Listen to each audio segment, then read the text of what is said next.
శ్రీకృష్ణ పరబ్రహ్మణే నమః. అరుణాయ నమః, అచలాయ నమః, రమణాయ నమః, రామకృష్ణాయ నమః, శ్రీదత్తగురుభ్యో నమః.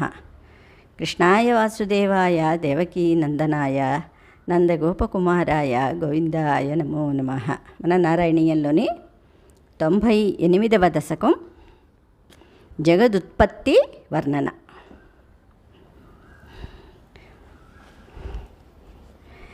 యస్మిన్నేతద్విభాతం యత ఇదమభవద్యేన చేదం యయేతత్ యోస్మాదుత్తీర్ణరూపః ఖలు సకలమిదం భాసితం యస్య భాస. యో వాచాం దూరదూరే పునరపి మనసాం యస్య దేవా మునీంద్ర నో విద్యుస్తత్వరూపం కిము పునరపరే కృష్ణ తస్మై నమస్తే. యస్మన్నేతద్విభాతం అన్నారు. అంటే ఎవరి యందు ఈ జగత్తంతా ప్రకాశిస్తోందో, ఎవరు దీనికి కారణభూతులో, ఎవరిలో ఈ సృష్టి లయమైపోతోందో, ఎవరు ఈ ప్రపంచ స్వరూపంగా అభివ్యక్తులవుతున్నారో, ఎవరు ఈ ప్రపంచానికి అతీతులుగా ఉన్నారో, ఎవరి తేజస్సుతో ఈ జగత్తుగా ప్రకాశిస్తోందో, అంటే జగత్తంతా ప్రకాశిస్తోందో, ఎవరు వాక్కులకి మనసుకి వర్ణించడానికి అందని స్థితిలో ఉన్నారో, ఎవరి యథార్థ స్థితిని నిజతత్వాన్ని దేవతలు ఋషులు సరిగ్గా తెలుసుకోలేరో, సామాన్య జనులు అసలే తెలుసుకోలేరు, అలాంటి ఓ శ్రీకృష్ణ నీకు నమస్కరిస్తున్నాను అన్నారు. శ్రీకృష్ణ పరబ్రహ్మస్వరూపాయ నమః. ఇది పరమాత్మ యొక్క స్వరూపం. అవునా? దీన్ని అందడానికి మరి ఎన్ని జన్మలు ఎత్తినా తక్కువే కదా. శ్రీకృష్ణ పరబ్రహ్మణే నమః. జన్మాధో కర్మ నామ స్ఫుటమిహ గుణదోషాధికం వా నయస్మిన్ లోకానామూతయేయ స్వయమనుభజతే తాని మాయానుసారీ. బృచ్ఛశక్తిర్తరూపోపి చ బహుతరరూపో వభాత్యద్భుతాత్మా తస్మై కైవల్యధామ్నే పరరసపరిపూర్ణాయ విష్ణో నమస్తే. బిభ్రచ్చక్తిరరూపోపి అన్నారు అక్కడ. అంటే నీకు వాస్తవంగా జన్మ కర్మ నామం గుణదోషాలు అనేవి ఏవీ లేవు. కానీ లోకరక్షణ కోసం నీవు మాయని అనుసరిస్తూ జన్మలని కర్మలని స్వీకరిస్తున్నావు. నీవు ఎలాంటి ఆకారం లేని నిరాకారుడవైనప్పటికీ వివిధ శక్తులుగా వివిధ రూపాలు ధరించి అందరినీ ఆశ్చర్యపరుస్తున్నావు. ఈ విధంగా అద్భుత రూపాల్ని ధరించి కైవల్యాన్ని ప్రసాదించే పరిపూర్ణానందుడవైన ఓ మహావిష్ణువు నీకు నమస్కారం.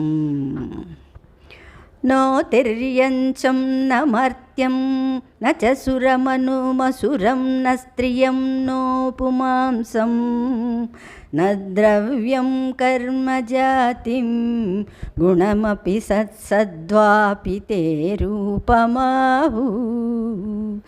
శిష్టం యస్యాన్నివిషేదే సతి నిగమసతైర్లక్షణావృత్తితస్తత్ కృచ్ఛ్రేణా వేద్యమానం పరమసుఖమయం భాతి తస్మై నమస్తే. నో తిర్యంచం న మర్త్యంచ అదే సురమసురం న స్త్రియం నో పుమాంసం న ద్రవ్యం కర్మం జాతిం గుణమపి సద్సద్దాపి అంటే సద్ అసద్ అనమాట. సత్సద్యాపితే రూపబహు అన్నారు. అంటే నీవు మానవుడివి కావు, మానవేతరుడివి కావు, దేవుడివి కావు, అసురుడివి కావు, స్త్రీవి కావు, పురుషుడివి కావు. సత్ అంటే ఉనికి కావు, అసత్ ఉనికి లేనివాడువు కూడా కావు. నిన్ను ద్రవ్యం, గుణం, జాతి వంటివి ఏవీ లేనివాడివని పండితులు కీర్తిస్తూ ఉంటారు. వేదాలన్నీ ఇది కాదు ఇది కాదు అంటే నేతి నేతి అని అన్నింటినీ నిషేధించగా చివరికి మిగిలిన తత్వం నీవే అయి ఉన్నావు. ఆ విధంగా సచిదానంద చిత్స్వరూపుడుగా ప్రకాశించే నీకు నమస్కారం. శ్రీకృష్ణ పరబ్రహ్మణే నమః. అర్థమవుతోంది కదా పరబ్రహ్మస్వరూపం. అందుకనే రమణ మహర్షులు అంత చక్కగా వర్ణించారు. కేవలం అది ఒక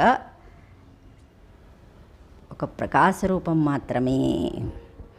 మాయాయాం బింబితస్త్వం సృజసి మహదహంకార తన్మాత్రభేదై భూతగ్రామేంద్రియాద్యై అపి సకల జగస్వప్న సంకల్పకల్పం భూయః సంహృత్య సర్వం కమఠ ఇవ పదాన్యాత్మనా కాలశక్త్యా గంభీరే జాయమానే తమసి వితిమిరో భాసి తస్మై నమస్తే.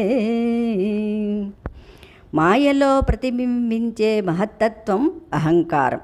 పంచ తన్మాత్రలు, పంచభూతాలు, 5 జ్ఞానేంద్రియాలు, 5 కర్మేంద్రియాలు మొదలైన వాటితో కూడిన ఈ ప్రపంచాన్ని కలలోని మనఃసంకల్పంతో సృష్టించిన దానిలాగా సృష్టిస్తున్నావు. మనం చాలాసార్లు అద్వైతంలో చెప్పుకున్నాం. ఏ విధంగా అయితే మనస్సు, ఎక్కడ శరీరం లేదు, ఇంద్రియాలు పనిచేయో, అవునా, అయినా సరే మనస్సు ఎన్నో సృష్టించుకుంటుంది. అలాగే పరమాత్మ కూడా తన మనస్సంకల్పంతో ఇంత సృష్టిని, కలలో ఏ విధంగా అయితే మనం దాన్ని నిజమే అని భావిస్తామో, మనకి చూస్తున్న జగత్తు కూడా నిజమే అనే భ్రమలో జీవుడు ఉన్నాడు. దాన్ని కూడా కొంతకాలం అనుభవిస్తున్నాం, దీన్ని దీర్ఘకాలం అనుభవిస్తున్నాం, అంతే తేడా. అవునా? సూయతే సచరాచరం అన్నారు కదా, అలా అనమాట. సృష్టిస్తున్న తరువాత తాబేలు తన అవయవాలను తిరిగి తన శరీరంలోకి ముడుచుకున్నట్లు కాలశక్తితో నీవు సృష్టించిన సమస్త ప్రపంచాన్ని తిరిగి నీలోకే ఉపసంహరించుకుంటున్నావు. అలా ప్రళయకాలంలో గాఢమైన అంధకారానికి అంటే చీకటికి అతీతంగా దివ్యకాంతితో ప్రకాశిస్తున్న నీకు నమస్కారం. శ్రీకృష్ణ పరబ్రహ్మణే నమః. శబ్ద బ్రహ్మేతి కర్మేణ్యణురితి భగవన్ కాల ఇత్యాలపంతి త్వామేకం విశ్వహేతుం సకలమయతయా సర్వదా కల్ప్యమానం వేదాంతర్యత్తు గీతం పురుషపరచిదాత్మాభిదం తత్తు తత్వం ప్రేక్షామాత్రేణ మూల ప్రకృతి వికృతి కృష్ణ తస్మై నమస్తే. భగవాన్, ఈ సర్వము నీవే అయి ప్రపంచ సృష్టికి కారణభూతుడవైన నిన్ను కొందరు పండితులు శబ్దబ్రహ్మ అని, మరికొందరు కర్మ అని, ఇంకొందరు పరమాణువు అని, కాలం అని పేర్కొంటారు. వేదాంతులైన వారు నీవు పరమపురుషుడవని, శుద్ధ చైతన్యమూర్తివని, చిదానంద స్వరూపుడవని, ఆత్మవని భావిస్తారు. కేవలం నీ క్రీగంటి చూపుతోనే మూల ప్రకృతిలో ఎన్నో వికారాలు కలిగించి ఈ చరాచర జగత్తుని సృష్టించే ఓ శ్రీకృష్ణ, నీకు నమస్కారం. భగవద్గీతలో కృష్ణయ్య చెప్పారు, మత్త పరతరన్నాన్ యత్కించిదస్తి ధనంజయ మయి సర్వమిదం ప్రోతం సూత్రే మణిగణా ఇవ. శ్రీకృష్ణ పరబ్రహ్మణే నమః. సత్యేన సత్తయా వా నచ ఖలు సత్సత్వేన నిర్వాచ్య రూపా ధత్తేయాసావవిద్య గుణఫణిమతివద్విశ్వదృశ్యావభాసం విద్యాత్వం సైవయాత శృతివచనలవైర్యత్ कृपास्यन्धलाभे संसारारण्यसद्य स्फुटनपरसुतामीति తస్మై నమస్తే. ఇక్కడ అంటాను, సత్యేన సత్తవా వాన ఖలు సత్సత్యేన నిర్వాచ్య రూప అన్నాడు. ఉంది అని కానీ, లేదు అని కానీ, ఉండి లేనట్టుగా ఉన్నదని కానీ ప్రత్యేకంగా నిర్వర్తించి చెప్పడానికి వేలు లేనిది మాయా. అదే అంటారు కదా, ప్రపంచంలో ఏది కూడా సత్యము కాదు. ఉందా అంటే ఒకప్పుడు ఉంది, లేదా అంటే ఇప్పుడు ఉంది కదా. దీన్ని ఫర్ ఎగ్జాంపుల్ చెప్తాను. మంచిదేనండి, కానీ ఒక్కొక్కప్పుడు కొంచెం గయ్యాళిగా ఉంటుంది. ఒకే మనిషి, దాన్ని మంచి అనాలా మనం చెడు అనాలా, ఏది మన స్థితికి మనం చెప్పలేమన్నమాట. అలా ఉంటుంది ఈ మాయ యొక్క స్వరూపం. మాయ అది విద్య అవిద్య అని రెండు రకాలుగా ఉంటుంది. అవిద్యా రూపంలో ఉన్న మాయా ప్రభావంతో తాడును చూసి పాము అని భ్రమించినట్లు ఈ కనిపించే ప్రపంచమంతా సత్యంగా కనిపిస్తుంది. అదే నీ దివ్యానుగ్రహ ప్రభావం కలవానికి అవిద్య అనేది తొలగిపోయి విద్య కలుగుతుంది. విద్య కలిగిన వారు కొన్ని వేదవాక్యాలనే విన్నప్పటికీ ఆ వాక్యాలలోని జ్ఞానం అవిద్య సంసారం అనే మహారణ్యాన్ని ఖండించే గండ్రగొడ్డలిగా వారికి ఉపయోగపడుతుంది అన్నారు. అంటే ఇక్కడ ఏంటేంటి, మనం మొత్తం వేదాంతం అంతా చదవక్కర్లేదు, ఉపనిషత్తులన్నీ చదవనవసరం లేదు. కానీ అందులో కొన్నిటిని గాఢంగా నమ్మి దాన్ని అనుసరిస్తే మనకి అనుభవ జ్ఞానం కలిగి విద్య ఏమిటో అవిద్య అనేది ఏమిటో అర్థం అయిపోతుందన్నమాట. గొండలిగా వారికి ఉపయోగపడుతుంది. అలాంటి విద్యని ప్రసాదించే పరమాత్మ నీకు నమస్కారం. భూషాసు స్వర్ణవద్వా జగతి ఘటసరావాదికే మృత్యుకావ తత్వే సంచింత్యమానే స్ఫురతి దదధునాప్యద్వితీయం వపుస్తే స్వప్నద్రష్టుం ప్రబోధే తిమిరలయ విధో జీర్ణరజ్జోశ్చయద్వత్ విద్యాలాభే తదైవ తుటమపి వికసేత్ కృష్ణ తస్మై నమస్తే. ప్రభు, బంగారు ఆభరణాలలో ఉన్న బంగారంలా, మట్టి కుండలలో ఉన్న మట్టిలా ఈ ప్రపంచమంతా నీ స్వరూపంగా కనిపిస్తుంది. ఇందాకలా మనం ఫస్ట్ దాంట్లో చెప్పుకున్నాం కదా, మత్త పరతరం నాన్యత్కించిదస్తి ధనంజయ మై సర్వమిదం ప్రోతం సూత్రే మణిగణా ఇవ. భగవద్గీతను ఎందుకు చదవాలి అంటే ఏదో పుణ్యం వచ్చేస్తుంది అని కాదు. దానిలో ఉన్న జ్ఞానాన్ని, పరమాత్మ స్వరూపాన్ని తెలుసుకోవడం కోసమే భగవద్గీత. నీవు ఎలా జీవించాలి అనే దాని మీదే ఆధారపడి ఉందన్నమాట. నీ స్వరూపంగానే కనిపిస్తుంది. నిద్ర నుంచే మేలుకొన్న వ్యక్తికి కల చెదరిపోయినట్లు, చీకట్లు తొలగిపోగానే తాడుకి పాముకి ఉన్న భేదం తెలిసినట్లు, జ్ఞానోదయం కలగగానే నీ దివ్యతత్వం స్పష్టంగా మాకు గోచరిస్తుంది. అలాంటి జ్ఞానస్వరూపుడవైన నీకు నమస్కారం. యద్భీత్యోదేతి సూర్యో దహతి చ దహనో వాతి వాయుస్తధాన్యే యద్భీతా పద్మజాధ్యా పునరుచితబలీనాహరంతేను కాలం ఏనైవారోపితా ప్రాగ్నిజపదమపి తేచ్ఛావితారస్య పశ్చాత్ తస్మై విశ్వం నియంత్రే వయమపి భవతే కృష్ణ కుర్మ ప్రణామం. ఎవరి భయంతో సూర్యుడు క్రమం తప్పకుండా ఉదయిస్తున్నాడో, అగ్ని జాజ్వలంగా ప్రజ్వలిస్తోందో, గాలి వీస్తోందో, బ్రహ్మాది దేవతలు సమయం మించకుండా నైవేద్యాలు అర్పించేలా తమ వైదిక విధుల్ని ఆచరిస్తున్నారో, ఎవరి అనుగ్రహంతో సృష్టి ప్రారంభంలో దేవతలందరూ తమ స్థానాలలో నియమించబడ్డారో, తిరిగి తొలగించబడ్డారో, అలాంటి శ్రీకృష్ణ నీకు నమస్కారం, మేమంతా నీవాళ్ళమే కదా ప్రభు అన్నారు. త్రైలోక్యం భావయంతం త్రిగుణమయమిదం త్ర్యక్షరస్యైకవాచ్యం త్రిస్రానామైక్యరూపం త్రిభిరపి నిగమైర్గ్రీయమానస్వరూపం తిస్రోవస్థావిదంతం త్రియుగజనిజుషం త్రిక్రమాక్రాంతవిశ్వం త్రైకాల్యే భేదహీనం త్రిభిరహమనిసం యోగభేదైర్భజే త్వాం. ఇక్కడ అన్నీ మూడుతో పరమాత్మ ఎలా వ్యాపించి ఉన్నారో చెప్పబడింది.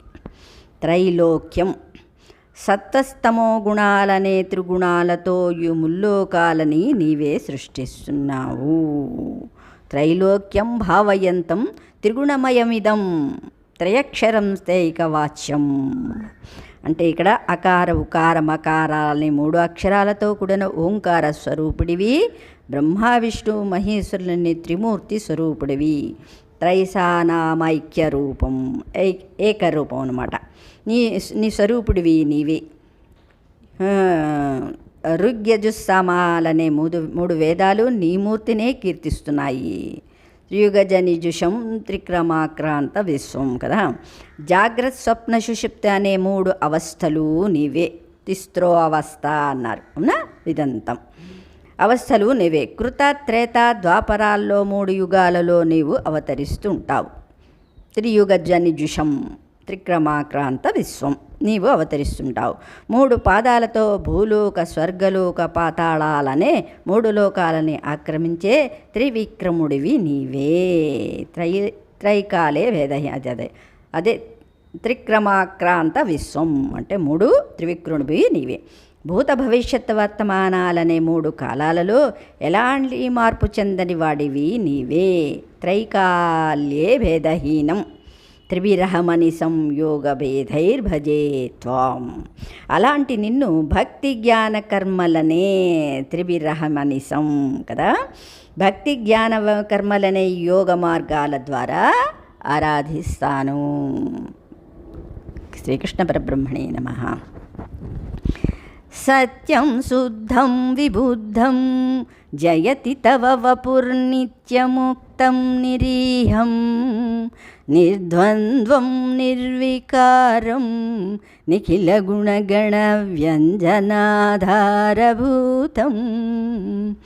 నిర్మూలం నిర్మలంత నిరవధి మహిమోల్లాసి నిర్లీనమంత నిస్సంగానాం మునీనాం నిరుపమ పరమానంద సాంద్ర ప్రకాశం. సత్యమైనది సత్యం, పరిశుద్ధమైనది శుద్ధం, జ్ఞానమయమైనది విబుద్ధం అవునా.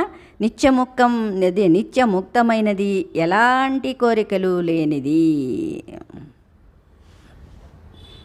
నిరీహం అన్నమాట, లేనిది.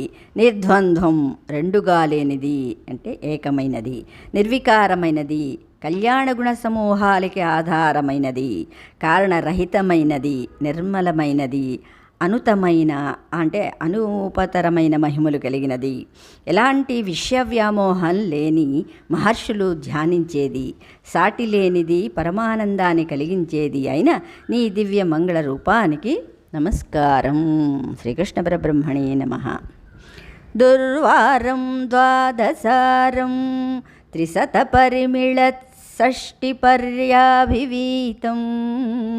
సంభ్రామ్యత్క్రూరవేగం క్షణమనుజగదాచ్ఛిద్య సంధావమానం చక్రంతే కాలరూపం వ్యధయతు నతు మాం త్వత్పదైకావలంబం విష్ణో కారుణ్య సింధో పవనపురపతే పాహి సర్వామయోగత్.